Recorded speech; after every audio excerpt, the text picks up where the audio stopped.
읽겠습니다. 하나님의 말씀은 사도행전 20장 33절부터 38절까지의 말씀입니다.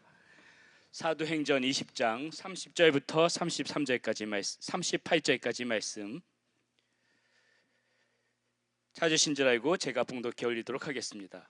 내가 아무의 은이나 금이나 의복을 탐하지 아니하였고 여러분이 아는 바와 같이 이 손으로 나와 내 동행들이 쓰는 것을 충당하여 범사에 여러분에게 모본을 보여준 바와 같이 수고하여 약한 사람들을 돕고 또 주 예수께서 친히 말씀하신 바 주는 것이 받는 것보다 복이 있다 하심을 기억하여야 할지니라.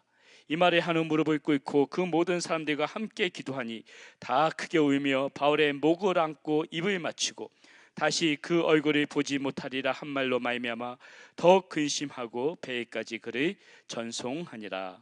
아멘. 이 시간에 우리 송금성 목사님 나오셔서 주는 것이 받는 것보다 복이 있다라는 말씀을 전해주시도록 하겠습니다. 할렐루야. 좋은 날입니다. 복된 날입니다. 주님의 날입니다. 주님께 예배드리는 귀한 이 시간, 하나님께서 우리에게 성령을 통해서 잔잔한 은혜를 내려주셔서 여러분 마음 가운데 흡족한 마음 가지고 돌아가실 수 있는 귀한 시간 될 수 있기를 주의 이름으로 축원드리겠습니다. 우리 잠깐 기도하시겠습니다. 주는 것이 받는 것보다 더 복되다고 말씀하신 예수님의 말씀을 기억하고 오늘 그 말씀을 근거로 해서 함께 은혜 나누기를 원합니다. 우리에게 은혜가 될 뿐만 아니라 도전이 될 수 있는 귀한 시간 되게 하여 주옵소서. 그리하여 이 세상에 빛이 되는 귀한 성도의 삶을 살게 하여 주시기를 간절히 소원합니다. 부족한 종의 입술은 상관치 마옵시고 부족한 종의 음성은 상관치 마옵시고 오직 이 속에서 역사하시는 성령께서 모든 것을 주장하시고 운행하여 주시옵기를 간절히 소원하옵고 예수님의 이름으로 기도하옵나이다. 아멘.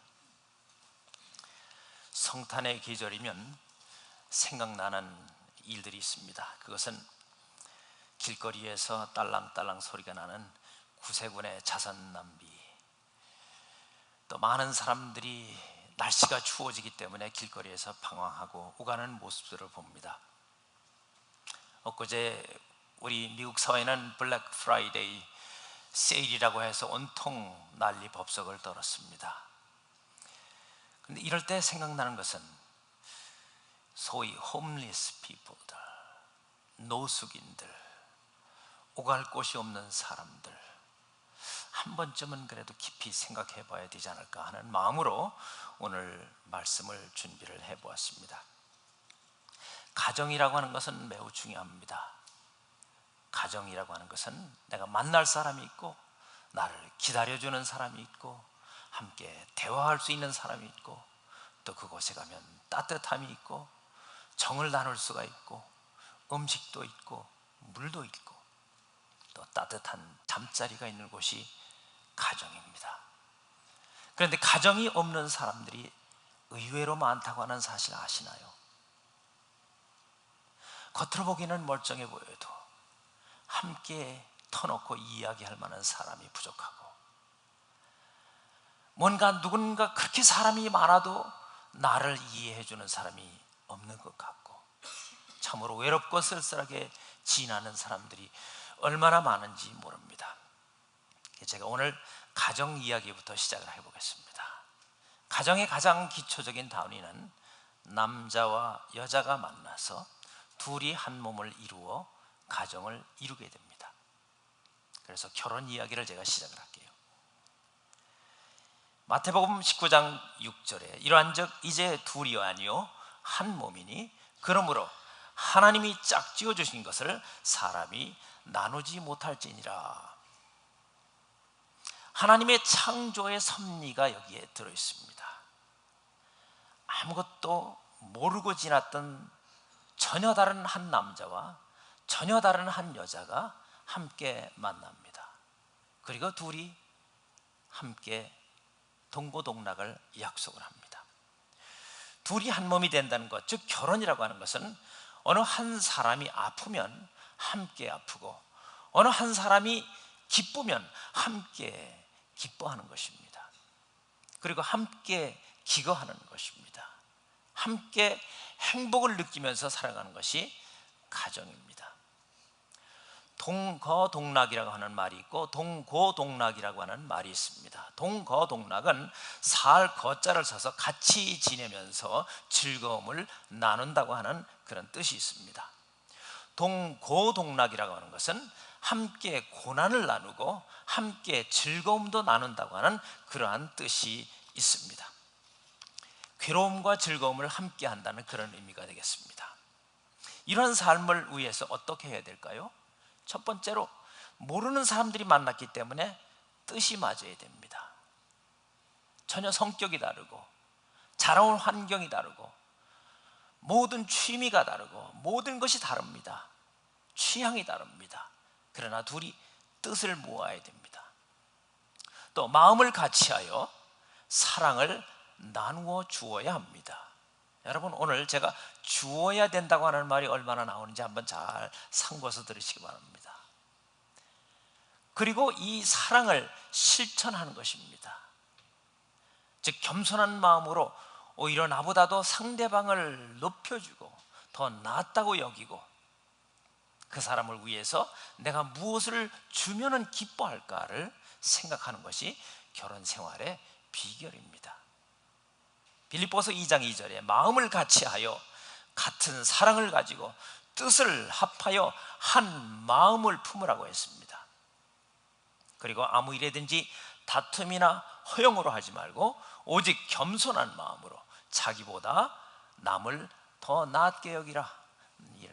낫게 여기라가 아니라 더 낫게, 더 좋게 여기라.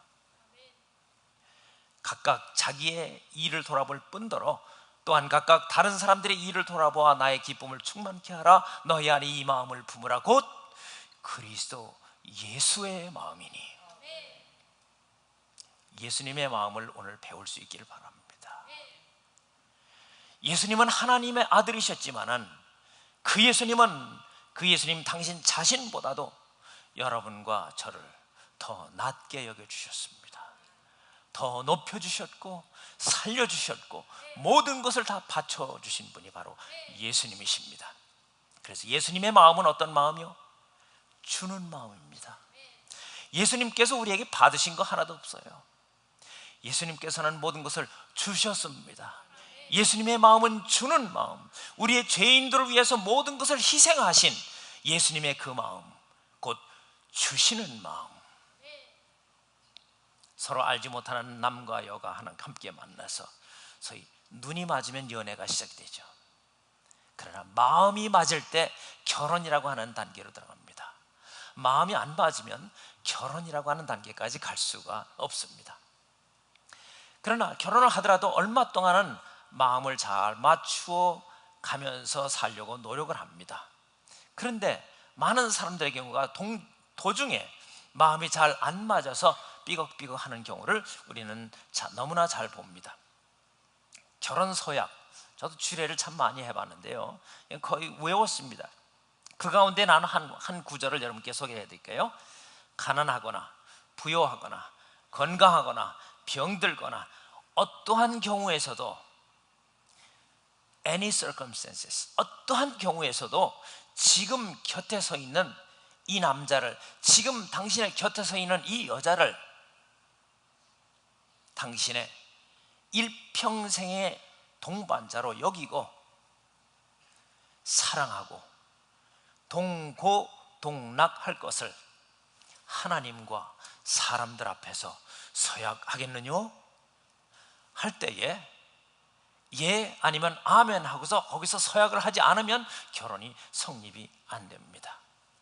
그것이 결혼인데, 하나님께 약속을 하고 증인들 앞에서 약속을 한 결혼인데 이 결혼 생활이 삐걱삐걱 하는 경우가 얼마나 많은지, 그래서 오늘날 홈리스라고 하는 경우가 많이 생겼다, 저는 그렇게 생각을 합니다. 결혼 10주년, 결혼 25주년 은혼식이라고 하죠. 결혼 30주년 아니면 또 50주년 여기서 지나신 분들도 계실 겁니다. 금혼식이라고도 합니다. 요즘에는 결혼 60주년 지나는 분들이 꽤 있습니다. 60주년 금강원식이라고도 합니다. 그러면 어떻게 해야 이렇게 오랜 동안을 함께 사랑하면서 살 수가 있을까요? 이 미국 사회에서 참 많이 듣는 단어가 있습니다. 그것은 I love you, 사랑합니다, 사랑해요. 이 말이 참 많습니다. 참 좋은 일입니다. 그런데 과연 이 말처럼 어떻게 똑같이 살 수가 있느냐가 관건입니다. 수없이 그런 말을 하더라도 실질적으로 입술이 아니라 내 몸으로, 내 마음과 모든 것을 다해서 사랑할 수 있는 그런 실천적인 사랑이 필요하다는 얘기입니다. 오늘날의 많은 사람들의 사랑은 상대적입니다. 조건적입니다. 그리고 요즘의 젊은이들 많이 기산적이더군요. 기산합니다. 마음이 하나가 되어야 합니다. 여러분, 오랜 동안의 이 삶을 영위하기 위해서는 지조가 있어야 됩니다. 지조가 있어야 됩니다. 그 다음에는요, 믿음과 의리가 있어야 돼요. 신의가 있어야 됩니다. 또 하나는요, 책임감이라고 하는 것이 있어야 됩니다. 여러분, 상대방에 대해서 책임을 질 줄 알아야 돼요. 결혼해서 아기를 낳습니다. 가끔 가다가 우리 어린아이들, 영아들 이렇게 헌화식 하는 모습을 보게 되면 얼마나 아름다운지 모릅니다. 여러분, 그 아이 오기야 금이야 떨어지랴 참 그냥 뭐 애지중지 안고 있는 그 어린아이를 보면 아무 능력이 없어요. 그저 움직이는 보들보들한 그 살결에 아주 예쁜 그 어린아이의 모습 봅니다. 엄마 아빠의 모습 들여다만 보기만 해도 그냥 흐뭇하고 미소가 저절로 나오는 그런 어린아이의 모습. 여러분, 거기에 무슨 조건이 있을 수가 있어요? 그냥 사랑을 주는 겁니다. 아이가 열이 나면 내 마음이 아픕니다.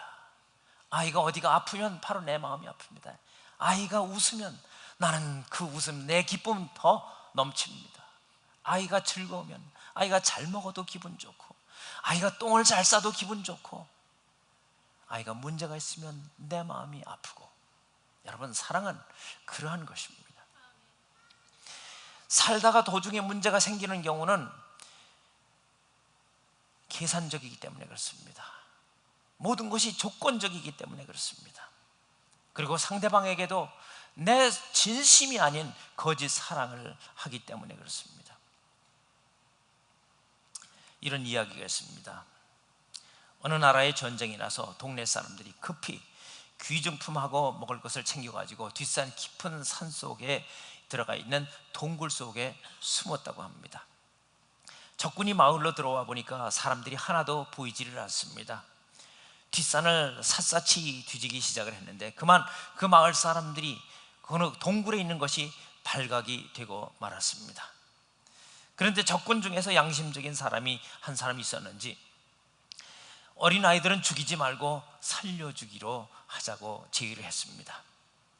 그래서 어린이들은 모두 나오게 해서 마을로 내려보냈습니다. 근데 막상 어린이들만을 내려보내고 나니까 그렇다면 이 어린이들은 누가 먹여 살리고 누가 돌볼 것이냐. 그래서 이 적군이 또 한 번 더 생각을 했습니다. 이번에는 엄마들을 그러면 내보내라. 여자들은 내보내서 이 아이들을 좀 돌봐주도록 해라 해서 엄마들만을 살려주기로 했습니다. 그런데 한 가지 나올 때에 그냥 나오지 말고 먹을 것이라든지 뭐든지 한 자루씩만은 가지고 나와도 된다고 허락을 했습니다. 많은 엄마들이 이것저것 양식도 챙기고 뭣도 챙기고 해가지고 주섬주섬 해서 자루 하나씩을 들고 나왔습니다. 이제 다 나왔느냐고 적군의 장교가 소리를 쳤는데 아직도 안 나온 사람이 있었습니다. 마지막에 늦지막히 끙끙대면서 자루 하나를 질질 끌면서 끌고 나오는 한 여인이 있었는데 너무나 큰 자루도 큰 데다가 힘들게 끌고 나오는 모습을 보고 나서 그게 뭐냐고 해서 그걸 열어보니까 거기에 남편이 들어있었다고 합니다. 많은 사람들은 순간적으로 먹어야 할 음식과 양식, 아이들을 위한 것들을 챙겨가지고 나왔지만은 이 엄마는 이 아이에게는 아빠가 필요해. 그리고 우리에게는 가정이 필요해. 그래서 그의 결단은 남편을 데리고 나오기로 결단을 했다고 하는 그런 얘기가 있습니다. 만약에 이런 똑같은 경우가 생긴다면 여러분 어떻겠어요? 저도 가만히 생각을 해봅니다. 그래서 나도 몸무게가 좀 별로 안 나가니까 가능성은 있겠다 하는 그래서 착각도 해봅니다만은, 평생 왼수라고 하지만 그러나 그렇다고 하더라도 평생 함께 살 수밖에 없는 그런 결단하고 책임을 지고 살 수 있는 그런 우리 부부들이기 때문에 하나님께서 그렇게 축복해 주실 줄로 믿습니다. 그리스도 예수의 마음을 닮아 서로 마음을 같이 하고 같은 사랑으로 뜻을 합하여 더 이상의 상처도 분열도 없는 행복한 가정 이룰 수 있기를 주님의 이름으로 축원합니다. 여러분, 우리 교회도 마찬가지입니다. 서로 알지 못하는 사람들이 모입니다. 하나님의 은혜로 함께 모여서 예배하고 교육하고 봉사하고 선교합니다. 그런데 수많은 교회들이 여러 가지 형태로 몸살을 앓고 있습니다. 우리 세미한 교회 너무나 행복한 교회입니다. 여러분 아시잖아요. 많은 이 세상에 있는 교회들이 얼마나 몸살을 앓고 있는지. 우리는 그래도 보니까 세미한 교회는 너무너무나 행복한 교회예요. 참 정말 축복 많이 받은 교회라고 저는 믿습니다. 근데 보니까 많은 교회들의 가장 큰 문제점이 뭔가 하면 주 안에서 한 마음을 품지 못하는 거예요. 한 마음을 품지 못하고 각각 자기 자신의 고집스러운 주관과 방식에 의해서 이끌어 나가려고 하다 보니까 사공이 많아져요. 질서가 깨집니다. 사회생활도 직장생활도 학교생활도 가정생활도 마음이 맞는 사람들과 있을 때는 문제가 없지만 마음이 안 맞으면 항상 흔들립니다. 사공이 많으면 배가 산으로 갑니다. 여러분, 한 마음으로 예수의 마음처럼 예수의 마음을 닮아서 같은 사랑으로 뜻을 합하여 나가는 우리 세미한 교회 되기를 주의 이름으로 축원합니다. 고린도후서 6장 14절에 너희는 믿지 않는 자와 멍에를 같이 하지 말라 했습니다. 의와 불법이 어찌 함께하며 빛과 어두움이 어찌 사귀느냐가 하고 성경은 말씀해 주고 있습니다. 베드로전서 3장 8절 하반부에 보게 되면 너희가 다 마음을 같이하여 체휼하며 형제를 사랑하고 불쌍히 여기라고 했습니다. 영어로 보게 되면 live in harmony, 서로 이렇게 조화를 이루면서 살아가라, 그런 얘기가 있습니다. 서로 불쌍히 여기고 자기 자신보다 남을 더 낫다고 생각해주고 또 그렇게 인정해 줄 수 있는 진실한 친구가 필요한 시대입니다. 여러분, 친구가 얼마나 중요한 건지 아세요? 저에게는 제일 가까이 사는 친구가 있습니다. 그 친구가 바로 저와 함께 사는 저희 집사람입니다. 우리 한국적인 문화에서는 아버지와 아들이 친구라고 하는 것은 별로 잘 안 맞는 얘기죠. 그러나 이 미국 사회에서는요, 가장 가까운 사람들을 친구라고 합니다. 가장 가까운 사람들을 형제도 될 수 있고 친구도 될 수 있고. 여러분, 그런 친구가 되어줘야 합니다. 죄짐 맡은 우리 구주 어찌 좋은 친구인지. 그렇습니다. 우리 가장 귀한 친구, 변함없이 영원토록 함께 하시는 친구는 예수 그리스도. 50년 전에 11월 22일 1963년도가 되겠죠. 존 F 케네디 대통령이 암살된 날입니다. 바로 얼마 전에 달라스에서도 떠들썩했습니다. 그의 명연설 중 하나가 생각이 나서 다시 한번 리마인드를 시켜드리기를 원합니다. 국가가 당신을 위해서 무엇을 할 수 있는가를 묻지 말고 당신이 국가를 위해서 무엇을 할 수 있는가를 물어보라. 멋진 연설로 남아 있습니다. 이 내용을 제가 이 말씀을 준비하면서 다른 말로 한번 인용을 해보았습니다. 다른 사람에게 나의 친구가 되어달라고 묻지를 말고 오히려 내가 먼저 그들의 친구가 되어줄 수 있는지를 물어보라. 여러분, 내게는 왜 이렇게 친구가 없을까가 문제가 아니라 나는 왜 이렇게 친구를 못 만들까? 내가 왜 다른 사람에게 친구가 못 되어줄까? 이제 오늘 이렇게 거꾸로 생각하시기를 주의 이름으로 바랍니다. 함석헌 시인의 친구에 관한 시 한 구절이 또한 생각이 납니다. 이런 친구를 너는 가졌는가? 그 사람을 그대는 가졌는가? 말리길 나서는 길 처자를 내맡기며 마음 놓고 갈 만한 사람, 그 사람을 그대는 가졌는가? 온 세상 다 나를 버려 마음이 외로울 때에도 저 마음이야 하고 믿어지는 그 사람을 그대는 가졌는가? 탔던 배 꺼지는 시간 구명대 서로 사용하며 너만은 제발 살아다오, 이렇게 말할 그 사람을 그대는 가졌는가? 불의의 사형장에서 다 죽여도 너희 세상 빛을 위해 저만은 살려두거라, 일러줄 그 사람을 그대는 가졌는가? 잊지 못할 이 세상을 놓고 떠나야 할 때 저 하나 있으니 하며 방긋이 웃고 눈을 감을 그 사람을 그대는 가졌는가? 온 세상의 찬송보다도 아니 하고 가만히 머리 흔들 그 한 얼굴 생각에 알뜰한 유혹을 물리치게 되는 그 사람을 그대는 가졌는가? 친구라고 하는 것은 참 좋은 것입니다. 그러나 일반적인 많은 친구가 있고 세상적인 친구보다 일평생 함께 할 수 있는 그런 진실한 친구가 있는지요? 죄짐 맡은 우리 구주 어찌 좋은 친구인지, 걱정 근심 무거운 짐 우리 주께 맡기세. 주께 고함 없는 고로 복을 얻지 못하네 사람들이 어찌하여 아뢰을 줄을 모를까? 여러분, 쓸쓸하다고 생각지 마세요. 예수님이 여러분과 함께 계십니다. 예수님이 여러분의 친구십니다. 시험 걱정 모든 괴로움 없는 사람 누군가 부질없이 낙심 말고 기도드려 아뢰세요. 기도드리면 예수님이 여러분과 함께 만날 수 있습니다. 예수님께서 여러분의 기도를 들어 응답해 주십니다. 예수님께서 여러분에게 위로함을 주실 것입니다. 이런 진실하신 친구 이 세상에서는 찾아볼 수 없지만 우리 약함을 아시는 그 예수 그리스도, 그분께 어찌 아니 아뢰을까? 빌립보서 2장 4절에 각각 자기 일을 돌아볼 뿐더러 또한 각각 다른 사람들의 일을 돌아보아 나의 기쁨을 충만케 하라 했습니다. 그렇다면 어떻게 해야 예수님처럼 실천적인 선교의 삶을 살 수 있을까요? 세 가지로 말씀드립니다. 첫 번째, 복음을 나누어 주어야 합니다. 두 번째, 사랑을 나누어 주어야 합니다.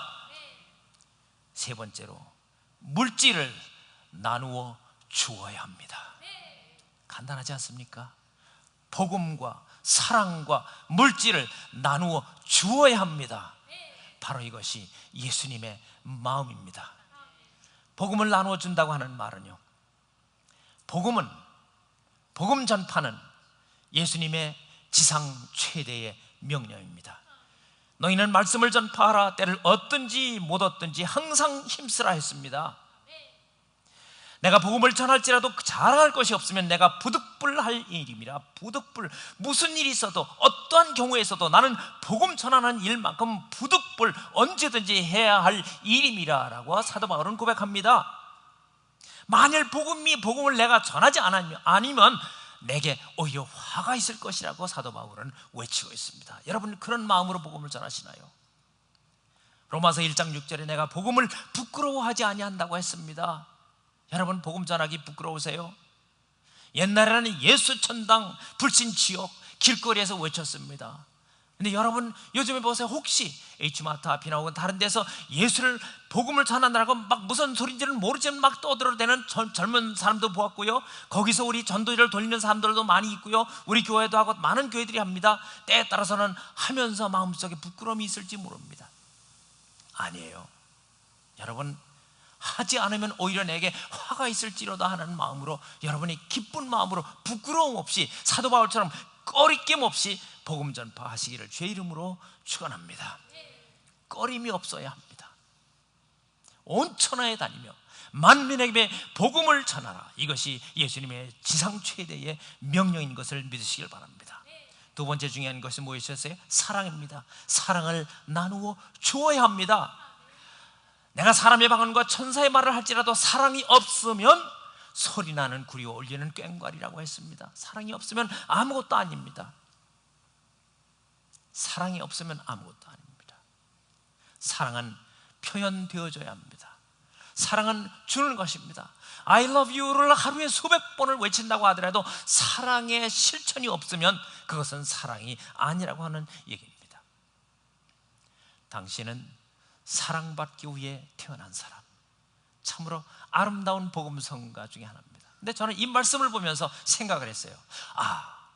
왜 이런 가사는 안 만들었을까? 당신은 사랑 주기 위해 태어난 사람. 여러분, 많은 사람들이 받는 것을 좋아하기 때문에, 그렇지, 나는 사랑받기 위해 태어난 사람이지, 나 사랑받을 자격이 있어, 사랑받을 만한 사람이야. 아니에요. 나는 사랑 주기 위해 태어난 사람. 사랑은 주는 것입니다. 예수님은 사랑 주기 위해서 이 땅에 오셨습니다. 그게 예수님의 마음입니다. 오늘날 우리가 너무나 이 중요한 내용을 깨닫지 못하고 삽니다. 그러면 이 사랑의 실천을 실제로 하기 위해서는요, 물질을 나누어 주어야 합니다. 여러분, 물질을 누구에게 주나요? 여러분의 아기에게. 엄마가 젖을 빠립니다. 여러분의 자녀들에게 먹을 것을 줍니다. 아기가 아팠을 때에 나아가면서 조금씩 입맛이 돌아올 때, 아기가 먹기 시작했을 때에 얼마나 엄마의 마음이 좋을까요? 왜? 주는 거기 때문에. 그걸 받아먹는 아기를 보고 얼마나 그 마음이 기쁜가요? 긍휼히 여기는 자는 복이 있다고 했습니다. Blessed are the merciful. 자비를 베풀 줄 알고 자비한 마음, 긍휼한 마음을 가진 사람은 복이 있다고 성경은 말하고 있습니다. 예수님께서 누구든지 제자의 이름으로 이 소자 중 하나에게 냉수 한 그릇이라도 주는 자는 내가 진실로 너희에게 이르노니 그 사람이 결단코 상을 잃지 아니하리라. 작년도 무지무지하게 뜨거운 여름, 100도가 넘는 여름인데요, 저희 부부가 월마트인가 어딘가 이렇게 이 파킹라스에 이렇게 갔습니다. 가서 뭐를 잠깐 사러 들어가려고 들어가는데 보니까 옆에 주차장에 보니까요, 트럭에, 여기 텍사스 트럭이 많지 않습니까? 트럭 위에 새까만 그 멋진 개가 한 마리가 있어요. 제가 이름은 모르겠어요. 근데 아주 멋진 덕에 아주 비싼 개입니다. 제가 보기에도 잘생겼어요. 그런데 100도가 넘는데 우리 뜨거워서 죽겠는데, 거기에서 주인은 그 안에 쇼핑 안에 들어갔나 봐요. 그 새까만 개가 햇빛을 받고 떼약볕에서 어쩔 줄 몰라 하면서 그 트럭 위에서 그냥 주인만 기다리고 막 낑낑거리면서 있는 모습을 봤는데, 개 한 마리라도 제 마음속에 얼마나 딱한 생각이 들었는지 안 되겠다 싶더라고요. 그래서 다시 차로 가서 저희 집사람 같이 마시던 물이 있었어요. 물 한 병. 그거를 갖다가 컵에다가 이렇게 따라가지고요, 갖다가 이렇게 주었어요. 그랬더니 이 개가 벌컥벌컥 그냥 마시더라고요. 다 와가지고 아주 핥아먹어. 그래서 조금 더 줬어요. 얼마나 뜨겁고 얼마나 힘들었으면 한 마리의 동물도 목이 마르니까 어쩔 줄 몰라 하고. 근데 그 모습을 보는 우리의 마음이 참 마음이 안 됐더라고요. 이게 아마 긍휼히 여기는 그런 마음이 아닌가, 이런 생각이 들어갑니다. 그런데 엊그저께도 그런 얘기를 했습니다. 우리가 동물한테도 이런 마음이 드는데 사람한테도 이런 마음이 들지 않는 사람들이 있는 것 같다. 요즘에 와서 사람들이 더 불쌍하게 보이고 또 불쌍하게 느껴지는 사람들이 많고, 또 저희 집에 강아지가 있는데 어떨 때는 강아지 눈망울만 봐도 참 불쌍하게 느껴질 때가 많이 있어요. 어쩌다가 너희들은 개로 태어나서 너희들 하고 싶은 대로 가고 싶은 대로 마음대로 못 가고, 항상 우리 사람들의 그냥 그늘 속에서만, 우리가 없으면 살 수 없는, 그렇게 의지하지 않으면 살 수 없는 그런 동물이 되었는가, 이런 생각하니까 불쌍한 생각도 들기도 하고 그렇습니다. 여러분, 긍휼을 베푸는 마음 중요합니다. 소자 한 사람에게라도 냉수 한 그릇이라고 주는 것이 주님의 뜻을 이루는 줄 믿으시길 바랍니다. 소자 하나라도 업신여기지 말라고 예수님은 말하고 있습니다. 그 하나의 보잘것없는 사람의 얼굴 속에 주님이 계시다고 하는 사실을 아시기를 바랍니다. 나그네를 대접하며, 혹은 성도의 발을 씻기며, 혹은 환난당한 자들을 구제하며, 혹은 모든 선한 일을 쫓은 자들을 하나님께서 기뻐하신다고 하는 말씀입니다. 형제 사랑하기를 계속하고 손님 대접하기를 잊지 말라. 이로써 부지 중에 천사들을 대접한 이들이 있느니라. 하나님은요, 천사, 근사한 멋진 천사, 우리가 생각하는 그 천사, 백옥같이 하얗고 멋진 날개를 가지고 있는 천사가 오게 되면 아마 많은 사람들이 대접하려고 할 거야. 아, 저기 천사가 있다. 그러나 우리 주님께서는 성경을 통해서 우리에게 그렇게 얘기합니다. 부지 중에 천사를 대접할 수 있는 축복을 받으라고요. 지난 주일 우리 교회는 노숙인들, 소위 홈레스 피플들을 위한 선교 사역을 했습니다. 우리 주님 제단 앞에 모든 성도들이 정성 들여 바친 그 사랑의 선물들이 여기 바쳐졌습니다. 여러분 지난주에 보셨죠? 예배가 다 끝난 다음에 홈리스 사역을 위해서 모든 사람들이, 많은 우리 청년 사람들이 들고 나갔습니다. 멋진 일입니다. 갑자기 추워졌던 날씨 때문에 그렇게 쉽지 않은 사역이었습니다. 그렇지만은 오갈 데 없는 차가운 길거리를 방황하면서 살아가고 있는 노숙인들에게 따뜻한 사랑을, 물질을, 그리고 복음과 함께 전달해주는 아름다운 선교의 발걸음이었습니다.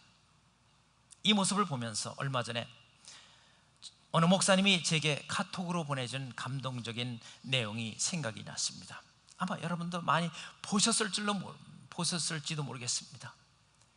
그러나 좋은 얘기는요, 보면 볼수록, 좋은 얘기는 들으면 들을수록, 하면 할수록 더 감동이 되고 아름답습니다. 제가 소개를 해드릴게요. 노숙인 선교를 하면서 감동을 받았던 한 교역자, 김영철 전도사라고 하는 사람의 예수님의 발냄새라는 제목의 간증집에 나온 글 중에 한 부분입니다. 간증문을 읽어 내려가면서 그냥 눈물이 흘러내렸습니다. 일본 선교를 위해 규슈 지방에 있는 후쿠오카 역 근처 작은 공원에 갔을 때였습니다. 38명의 사역자들이 점심을 해먹기 위해서 버너를 켜고 물을 끓이고 있었습니다. 그때 노숙자 할아버지 한 분이 다가와서 어디에서 왔느냐고 물었습니다. 사역에 참여한 학생 한 명이 서투른 일본말로 저희는 한국에서 온 크리스찬입니다 라고 대답을 했습니다. 그러자 할아버지의 얼굴이 갑자기 밝아지더니 어디론가 사라지셨습니다. 그것은 다름 아닌 공원 한쪽에 판자와 라면 박스로 만들어 놓은 임시 숙소였습니다. 할아버지는 바로 종이 한 장을 가지고 나오셨습니다. 세례 증서였습니다. 한인교회 목사님이 세례 베푸시는 사진 한 장도 끼어 있었습니다. 할아버지는 너무 좋아하시면서 다시 숙소로 들어가셨습니다. 그런데 이게 웬일입니까? 할아버지는 우리가 크리스천이라는 이유 하나 때문에 약 5만 원어치의 오렌지를 사오셨습니다. 저희는 할 말을 잊어버렸습니다. 급히 다시 한 명의 조장을 불러 할아버지의 오렌지 선물에 대한 답례를 하는 것이 어떻겠냐고 물었습니다. 우리는 조별로 1,000엔씩 헌금을 지출하기로 했습니다. 할아버지께 우리의 감사의 마음이라는 말과 함께 사랑의 헌금을 전달했습니다. 그런데 더욱 깜짝 놀랄 일이 벌어졌습니다. 할아버지께서 이번에는 약 10만 원어치 정도 되는 밤을 사오신 것입니다. 우리는 더 이상 어떻게 할 수가 없었습니다. 할아버지는 미국인 목사님이 사역하시는 후쿠오카 교회에서 예배를 드리고 있었습니다. 그리고 매주일 약 5시간 정도 성경 공부를 하고 있었습니다. 감사하는 마음으로 선물을 받고 나서 조별로 문화 탐방을 위해 시내 곳곳으로 떠났습니다. 저는 혼자 남아 다시 한번 감사 인사를 드리기 위해서 할아버지 숙소로 갔습니다. 이런 곳에서 어떻게 추운 겨울을 버텨낼까 하는 마음이 앞섰습니다. 비라도 오면 빗물이 철철 넘쳐날 것 같았습니다. 할아버지는 자신이 받은 식품을 다른 노숙자들에게 나누어 주고 있었습니다. 자신보다 더 힘들고 어려운 노숙자들에게 주님의 사랑을 전하고 있었습니다. 할아버지, 왜 이렇게 많은 것을 주셨어요? 전사님, 그건 제가 드린 게 아닙니다. 하나님의 선물입니다. 다 하나님의 은혜입니다. 하나님의 은혜라는 말 앞에 더 이상 대꾸할 말이 없었습니다. 다시 한번 감사 인사를 드린 후 초라한 포장이 둘러쳐진 천막을 뒤로 한 채 후쿠오카 역으로 향했습니다. 그런데 이상했습니다. 어디를 가도 계속 할아버지 모습이 떠나지 않았습니다. 무엇을 해도 온통 할아버지 생각뿐이었습니다. 그래서 주님께 물었습니다. 주님, 제가 어떻게 하면 좋겠습니까? 그때 제 마음에 들려오는 음성이 있었습니다. 손톱깎이를 사라.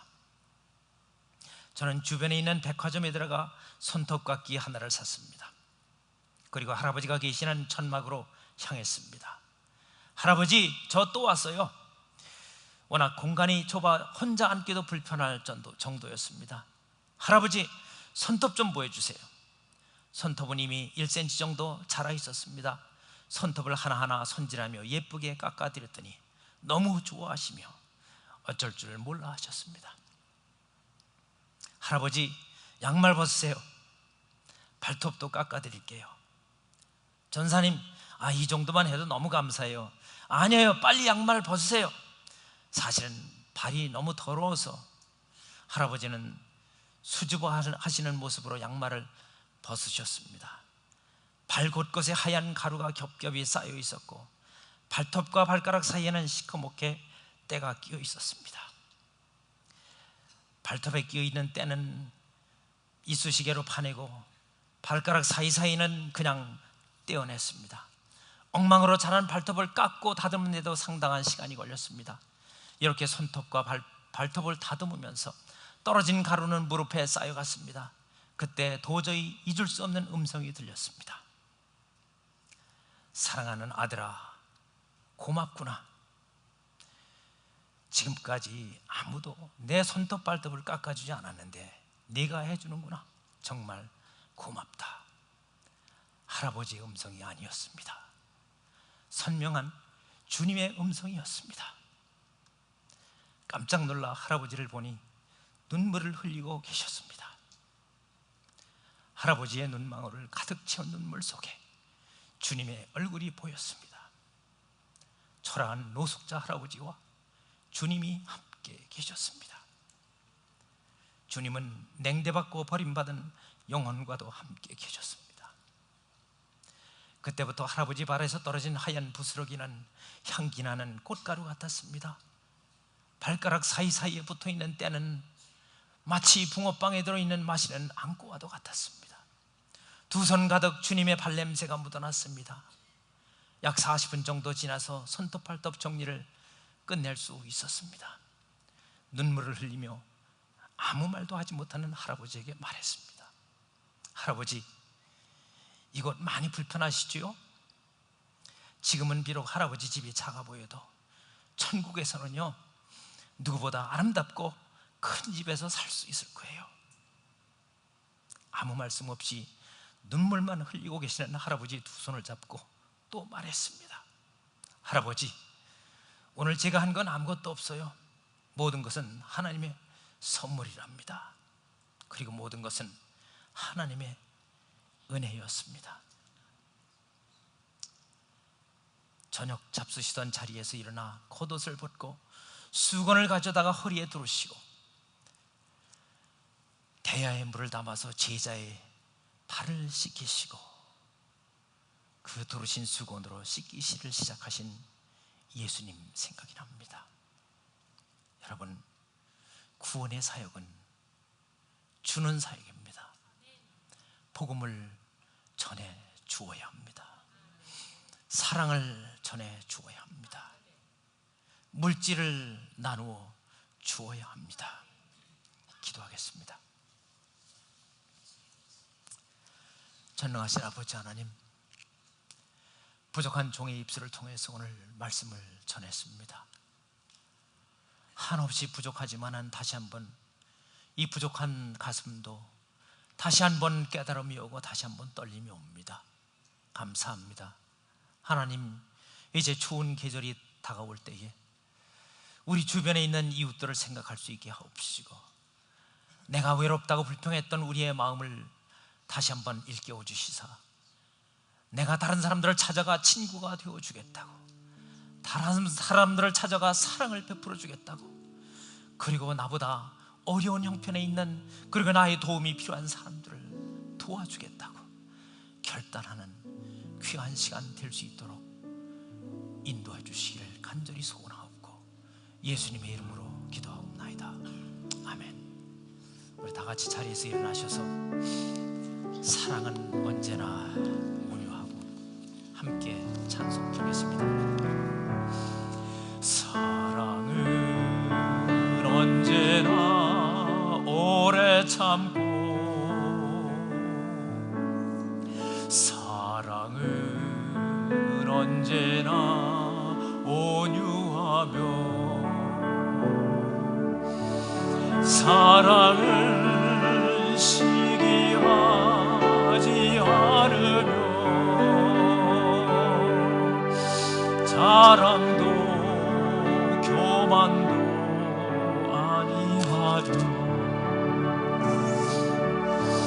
사랑은 무례히 행치 않고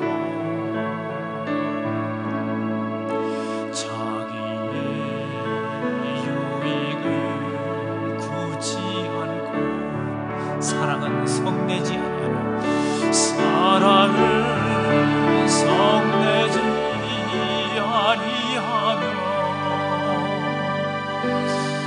진리와 함께 기뻐하네 사랑은 모든 것 감싸주고 바라고 믿고 참아내며 사랑은 영원토록 변함없네 믿음과 소망과 사랑은 이 세상 끝까지 영원하며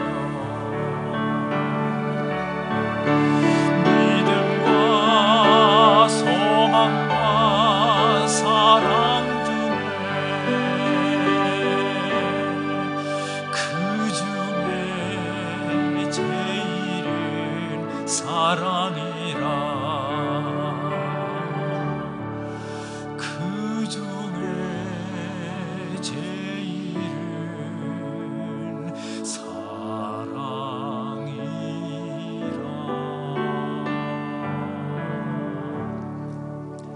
이제는 우리 주 예수 그리스도의 은혜와 아버지 하나님의 극진하신 사랑과 성령의 감동 감화 교통하심이 오늘 예배를 드리고 다시 한번 예수님의 닮은 마음을 갖고 예수님의 마음으로 복음을 전파하며 예수님의 마음으로 사랑을 베풀며 예수님의 마음으로 남에게 긍휼을 베풀 각오를 하고 결단하고 돌아서는 귀한 권속들 머리 위에 이제부터 영원토록 함께 하시기를 간절히 축원하옵나이다.